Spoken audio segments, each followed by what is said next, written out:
मंडी का कृषि मंत्री ने किया औचक निरीक्षण। मूंग की खरीद में लापरवाही पाई जाने पर की लिया एक्शन। हैपेट के परचेजर को निलंबित करने के दिए आदेश। पलवल के गांव सुंदरनगर में डेंगू का आतंक। डेंगू से हो चुकी है 6 बच्चों की मौत। गांव के लोगों में बना हुआ है डर का माहौल। फतेहाबाद के गांव बीघड़ में दिखा बदमाशों का आतंक। घर में घुसकर की हवाई फायरिंग। कुल्हाड़ी और डंडों से किया लोगों पर हमला।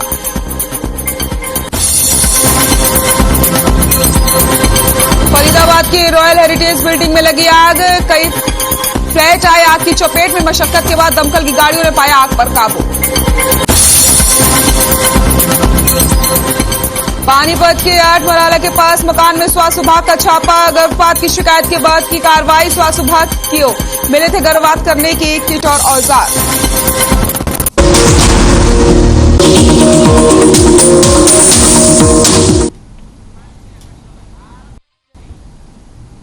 नमस्कार, हर खबर हरियाणा पर आप सभी का स्वागत है। मैं हूं आपके साथ सृष्टि शुक्ला। बुलेटिन की शुरुआत करते हैं बड़ी खबर के साथ। भिवानी से आपको बड़ी खबर बता देते हैं। भिवानी से इस वक्त की बड़ी खबर। भिवानी से बड़ी खबर आपको बता रहे हैं। कृषि मंत्री जेपी दलाल का बड़ा बयान सामने आया है। पंजाब सीएम के बयान पर निशाना साधा है। 26 जनवरी के हिंसा पर बोले थे चन्नी। आरोपियों की मदद का ऐलान किया था। बड़ी खबर आपको भिवानी से बता रहे हैं। गिरफ्तार लोगों को 2-2 लाख का ऐलान किया गया था। किसान आंदोलन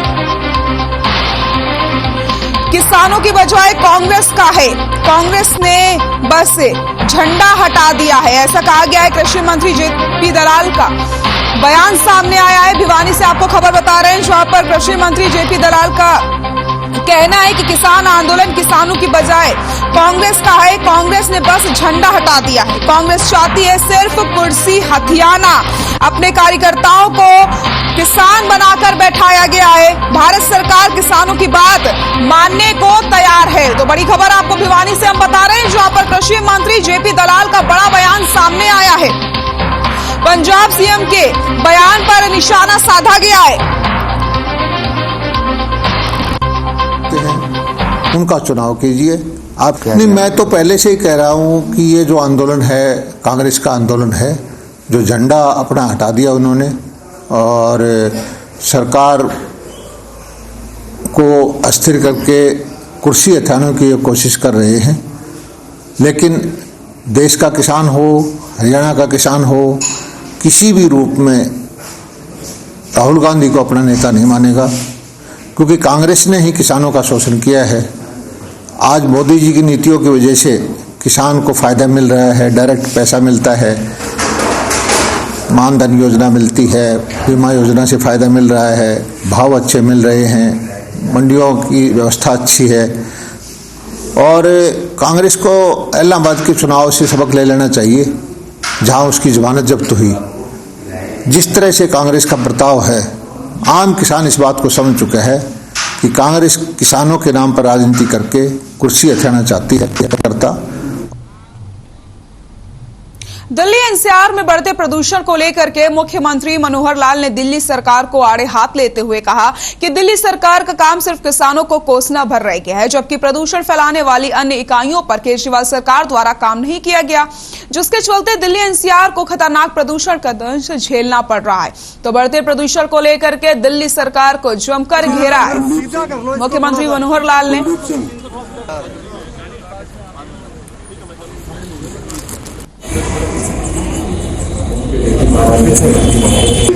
बहुत जबरदस्त तमाचा सुप्रीम कोर्ट ने मारा है उनका कि आप हर बार किसान को ही पिटते रहते हो, जबकि किसान के अलावा और इतने सारे विषय हैं जिसमें से प्रदूषण होता है, उस प्रदूषण के ऊपर आप बोलते नहीं है।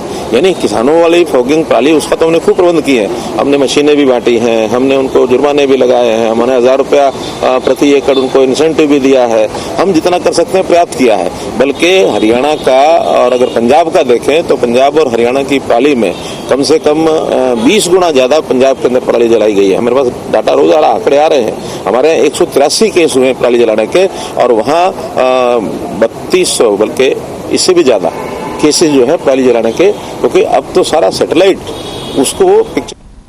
हरियाणा के उप मुख्यमंत्री दुष्यंत चौटाला शनिवार को सोनीपत पहुंचे। डिप्टी सीएम ने आसपास के कई गांवों का दौरा भी किया, जहां उन्होंने लोगों की समस्याओं को सुना और जल्द समाधान करने का आश्वासन दिया।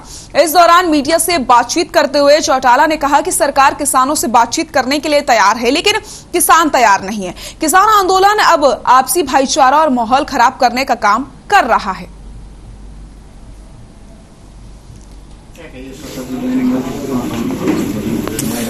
जैसे जैसे हमारे पास अवेलेबल हो रही है वैसे वैसे 22 के 22 जिलों के प्रत्येक गांव तक इस सुविधा को हम पहुंचाएंगे।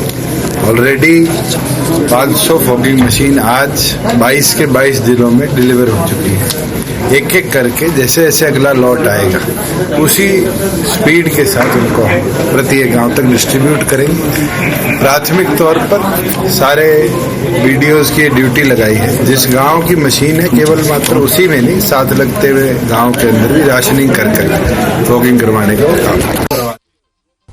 प्रदेश के कृषि मंत्री जेपी दलाल लोहारू की सिवानी अनाज मंडी औचक निरीक्षण करने पहुंचे। एक कृषि मंत्री के औचक निरीक्षण से अधिकारियों के हाथ पांव फूल गए। इस दौरान अनाज मंडी में मूंग की खरीद में अनियमितताएं पाई गईं। कृषि मंत्री ने हैफेड के परचेजर राजवीर दलाल को निलंबित करने के आदेश जारी कर दिए। तो वहीं चने की फसल में औसत से कम पैदावार की भरपाई के लिए सिवानी क्षेत्र के किसानों के लिए 35 करोड़ 63 लाख की राशि को मंजूर किया गया है।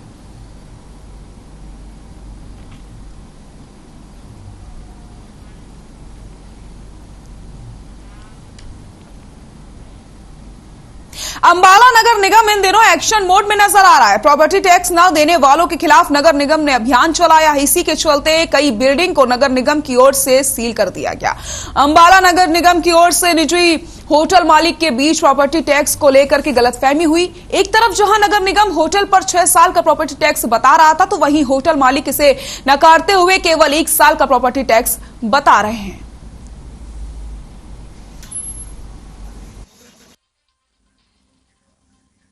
एक Rohit Jain versus state of Haryana का कोर्ट केस था, लोअर केस में। उसमें कुछ ऑर्डर्स हुए हैं और उन ऑर्डरों की हमने अपील की है। उस जो भी फैसला होगा हायर कोर्ट्स का हम मानेंगे उसको। नहीं, ऐसा नहीं है। कोर्ट के सामने कुछ फैक्ट्स नहीं रखे गए। उसमें ये कहा गया कि पहले कभी नोटिस नहीं दिया गया है उनको 3 साल से पहले। कोर्ट ने उन नोटिस के बिहाफ पे ये कहा कि 3 साल से पहले कोई नोटिस नहीं दिया है, तो इसलिए इनसे 3 साल का रिकवर करना है। जी बिल्कुल। देखिए, नगर निगम को जो टैक्स जाते हैं व्यापारियों से, उस रिगार्डिंग ये केस था और ये पिछले साल कोर्ट ने इसमें स्टे दे दिया था और एक जजमेंट के बिहाफ पे दिया था। उसमें ये था कि कोई भी डिपार्टमेंट हो, वो जो रिकवरी है वो एट प्रेजेंट करे, कोई लिंगर ऑन ना करे। क्योंकि सभी को मालूम है गवर्नमेंट डिपार्टमेंट्स की जो हालात हैं, वो लेट लतीफी के कारण जो प्रॉब्लम्स आगे व्यापारी को फेस करनी पड़ती है वो बहुत क्रिटिकल है। तो उस बिहाफ पे उन्होंने जजमेंट दी थी और जो कि जजमेंट अभी पिछले दिनों, मैं पूरी बात बता देता हूँ, पिछले दिनों ये हमारे पास आए और कहा कि आपका टैक्स पेंडिंग है फिर से। और जबकि हमने कहा कि हमारा सारा टैक्स पेड है अकॉर्डिंग टू गाइडलाइंस है, और उनके अकॉर्डिंग कई साल का टैक्स पेड था, पेंडिंग था। लेकिन हमारा टैक्स पिछले साल हमने उससे पिछले 3 साल का जो कि गाइडलाइंस हैं कोर्ट की, उस हिसाब से देके हम बिल्कुल करंट में ओके।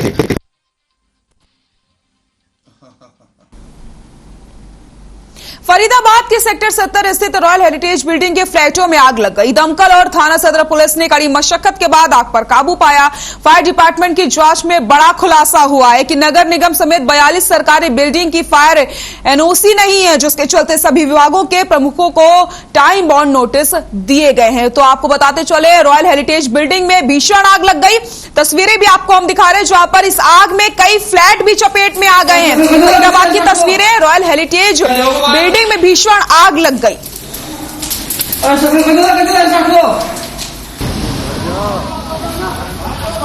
बचाया जा सकता है।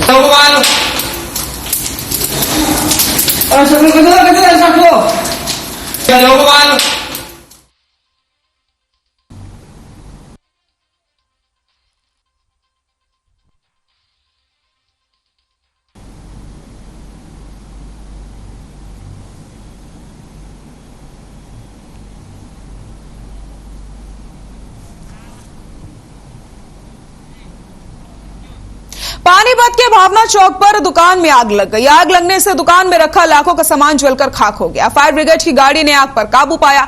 हादसे में सभी लोग बाल बाल बच गए। शॉर्ट सर्किट की वजह से आग लगी है। आपको तस्वीरें हम दिखा रहे हैं। इतनी भीषण आग दुकान में लग गई है। जहां पर ये पानीपत की तस्वीरें, भीषण आग दुकान में लग गई, जिसमें दुकान में रखा लाखों का सामान जलकर खाक हो गया।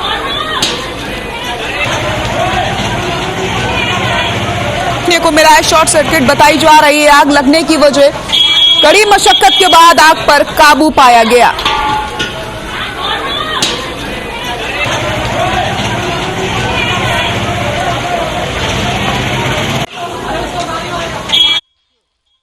खबर ज्वंद से है, जहां रोहतक रोड पर धसी सड़क के सैंपल लिए गए हैं। इस मौके पर ज्वंद विकास संगठन के अध्यक्ष राजकुमार गोयल प्रमुख रूप से मौजूद रहे। आपको बताते चले, पिछले करीबन 3 साल से लोग इस रोड की बदहाली से परेशान हैं, क्योंकि धसी सड़क की वजह से आवागमन बुरी तरीके से प्रभावित हो जाता है।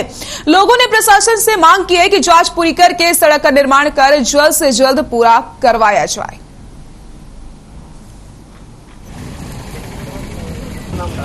म्युनिसिपल कमेटी, B&R और पब्लिक हेल्थ। तो किस चीज के सैंपल लिए गए हैं सर?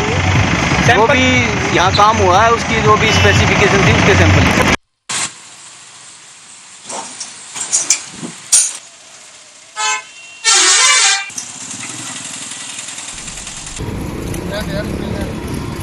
तो ज्वंद विकास संगठन ने सैंपल लिए। धसी हुई सड़क की तस्वीरें भी आपको हम दिखा रहे हैं, जहां पर सड़क निर्माण करने के लिए धसी हुई सड़क के सैंपल लिए गए। लेकिन अगर बात करते हैं लोगों की, तो साफ तौर पर लोगों ने प्रशासन पर गंभीर आरोप लगाए कि कई सालों से वो इस सड़क की बदहाली से परेशान है। लगातार आवागमन प्रभावित होता है, उसके बावजूद भी सड़क का निर्माण नहीं करवाया जा रहा है। लेकिन अब जल्द से जल्द सड़क के निर्माण की बात कही जा रही है।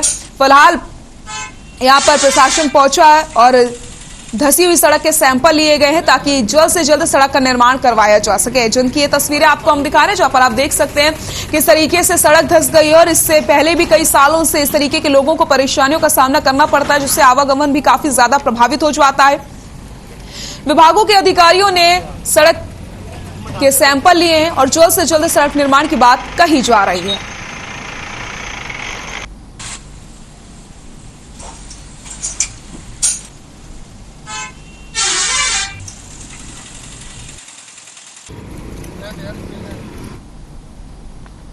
देश में टीकाकरण के मामले में सबसे पिछड़ा जिला नूंह है, जिसे लेकर के उपायुक्त शक्ति सिंह ने घोषणा करी है कि जिले की जो पंचायत 100% टीकाकरण कराएगी, उन्हें विकास के लिए 10 लाख की अतिरिक्त मदद दी जाएगी।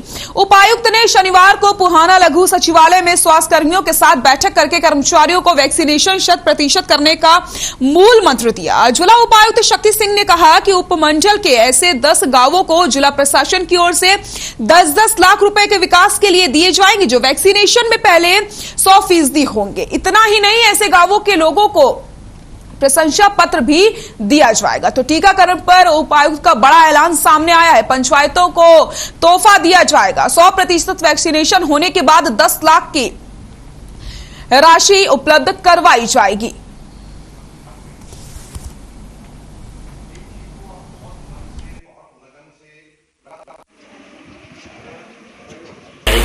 ये जी निश्चित तौर पर जो आपकी सब डिवीजन के पहले 10 गांव अपने आप को 100% वैक्सीनेटेड डिक्लेयर करेंगे और कंफर्म होगा, उन हर गांव में 10-10 लाख रुपए के विकास कार्य अतिरिक्त रूप से ग्रांट प्रदान करवाई जाएगी, चाहे मुझे किसी रूप से करना है।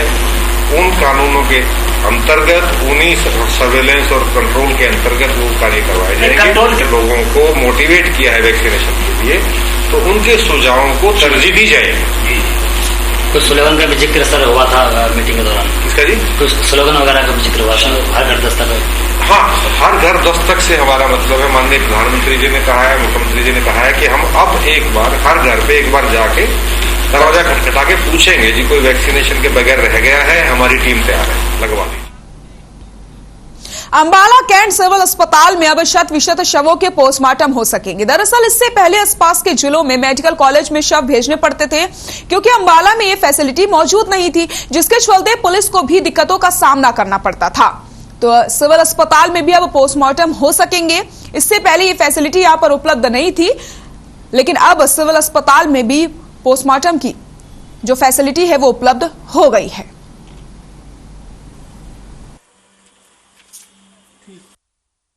जी देखिए, बिल्कुल सही बोल रहे हैं आप। हमारे अम्बाला कैंट हॉस्पिटल में पहले हमारे पास एक ही फोरेंसिक मेडिसिन के एक्सपर्ट होते थे। अब वहाँ पर 2 फोरेंसिक मेडिसिन एक्सपर्ट पोस्ट हुए हैं और हमारा जो वहाँ पर स्टेट ऑफ द आर्ट हमने मॉर्चरी का वहाँ पर बहुत जल्दी वहाँ खुल जाएगी, जिसमें कि हमारे पास डीप फ्रीजर्स होंगे जिनमें 8 शवों को एक साथ रखा जा सकेगा।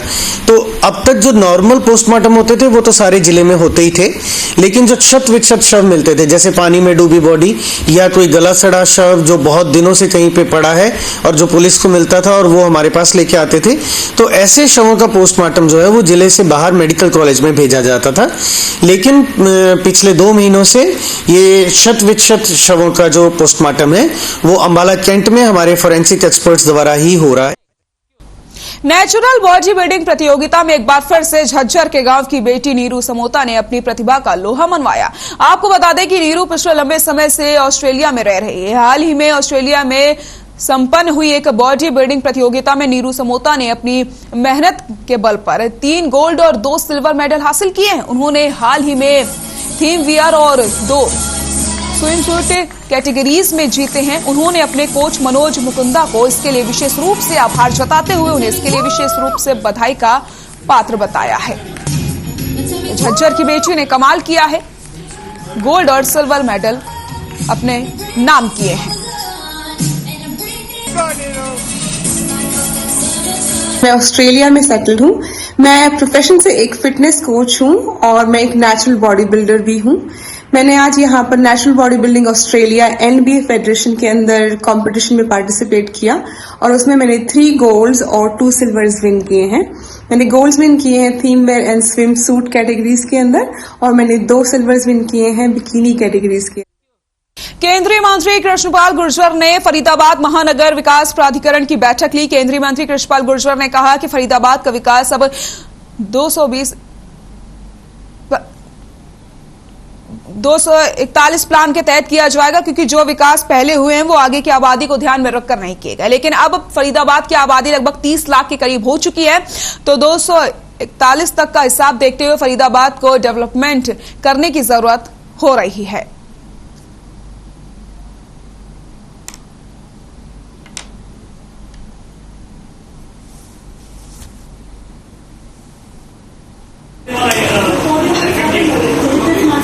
बैठ के जब से FMDA बना है तब से जो उसके मेंबर हैं, अधिकारी हैं, नियमित बैठकें होती हैं और इन बैठकों में फरीदाबाद के विकास के लिए बातें की जाती हैं, योजनाएं बनाई जाती हैं और उन पर कितना काम आगे बढ़ा है उस सबकी समीक्षा की जाती है।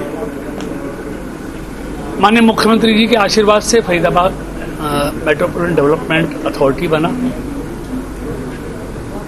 हमारे यहाँ नगर निगम भी है, HSB भी है और फरीदाबाद स्मार्ट सिटी में भी। देखो, प्लानिंग हुई है। मैंने तो मीटिंग में एक बात ये भी रखी कि बाकी विधानसभाओं के मुकाबले हमारी NIT 86 को FMDA में उतना मान सम्मान प्यार नहीं मिल रहा। काम नगर निगम करेगा और पैसा सारा FMDA में जाएगा, एक बात। दूसरी बात, आज मुझे बड़ी अच्छी लगी बात कि कृष्णपाल जी ने, जो हमारे शहर से सांसद भी हैं और केंद्र में मंत्री भी हैं, कि उन्होंने सरकार की जो कमियां हैं, सरकार से जो गलत काम हुए, कृष्णपाल जी ने आज सब अफसरों के आगे भले ही अपनी सरकार की कमी उजागर की, मैं अप्रिशिएट करता हूँ। देखिए, वैसे तो सारे जितने भी हमारा नगर निगम और FMDA का जितना भी एरिया है और FMDA में जो जो चीज़ें गई हैं, सारी जो स्मार्ट रोड हैं, बड़ी रोड हैं या स्मार्ट सिटी की बात है, सभी पर चर्चा हुई। लेकिन मैंने तो विशेष तौर पर जो मेरे पृथला के 7 गांव इस नगर निगम में शामिल हुए पीछे, क्योंकि FMDA बना है तो निश्चित तौर पर इसका दायरा बढ़ाना पड़ता है और 7 गांव मेरे जो इसमें गए हैं विधानसभा के, उनके लिए जो सफाई कर्मचारी हैं, जोड़ हैं, ये सारे ओवरफ्लो हैं और जो रोड हैं वो टूटी हुई हैं, तो उन सारे मुद्दों पर चर्चा की है। और मैं समझता हूं कि सभी जितने भी तुम्हारे जो स्वीपर हैं या अन्य उसमें जो काम है, और एक जो काम अधूरे रहे थे,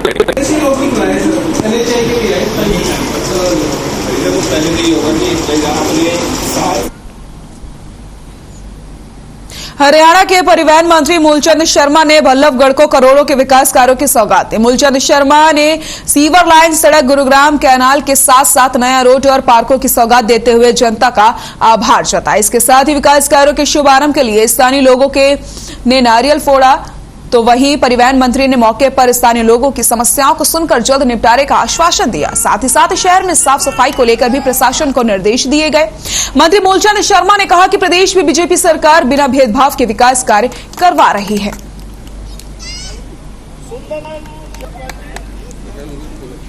वीर पंडित जी अपनी टीम के साथ मंत्री जी का स्वागत करते हुए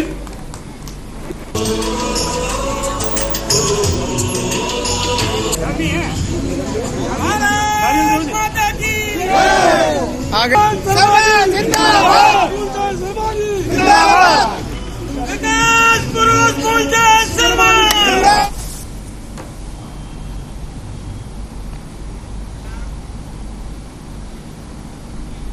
पानीपत में डीजल पेट्रोल वेलफेयर एसोसिएशन ने भी हड़ताल पर जाने का फैसला लिया। हड़ताल 15 नवंबर को सुबह 6 बजे से की जाएगी।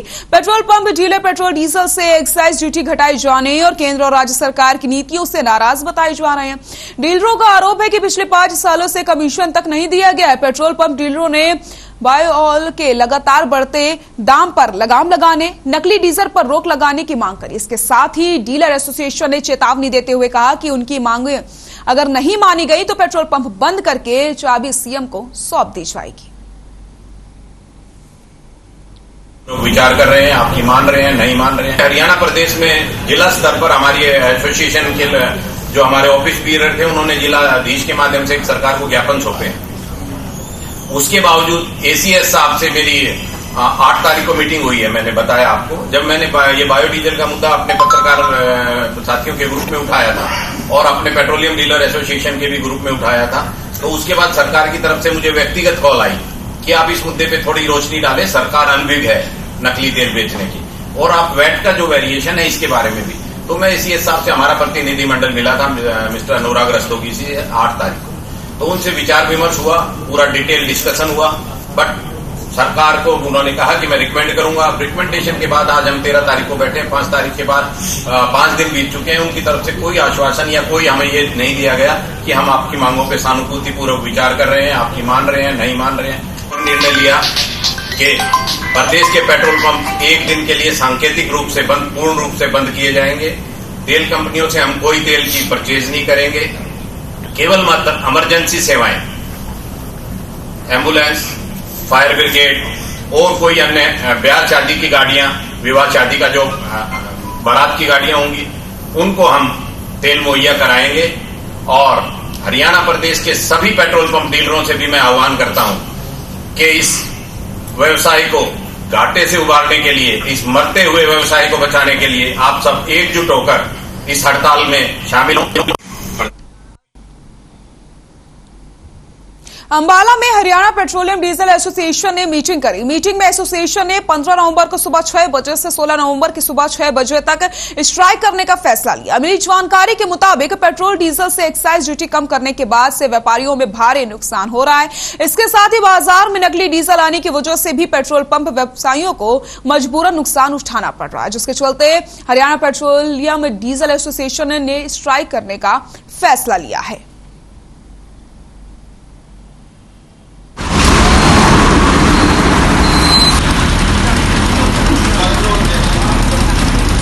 हमने 15 तारीख को सुबह 6 बजे से लेके 16 तारीख को सुबह 6 बजे तक हम ना तेल खरीदेंगे ना तेल बेचेंगे। नो सेल नो परचेज, सिर्फ इमरजेंसी सर्विसेज को छोड़ के। देखो, इमरजेंसी सर्विस का हमने पूरी एसोसिएशन ने फैसला लिया है कि इमरजेंसी सर्विसेज के लिए सेल चालू रहेगी। आम आदमी या आम कस्टमर, उससे हम पहले हाथ जोड़ के माफी मांगते हैं। हम इस बात के लिए आपसे क्षमा चाहते हैं कि हमें स्ट्राइक पे जाना है। नमस्कार जी, हमारी जो आज मीटिंग हुई है, हमारी इसके बीच में 4 डिमांड्स हैं, जो कि पहले हमारे प्रधान जी ने सबसे पहले एक आपको हमारे वैट की समस्या बताई है। जो अब हमारी दूसरी समस्या है, हमारी वो कमीशन की समस्या है। पिछले 5-7 साल से हमारी कोई भी कमीशन नहीं बढ़ी है, और जो हमारी इन्वेस्टमेंट है आज की डेट में डीजल और पेट्रोल की बहुत ज़्यादा बढ़ चुकी है।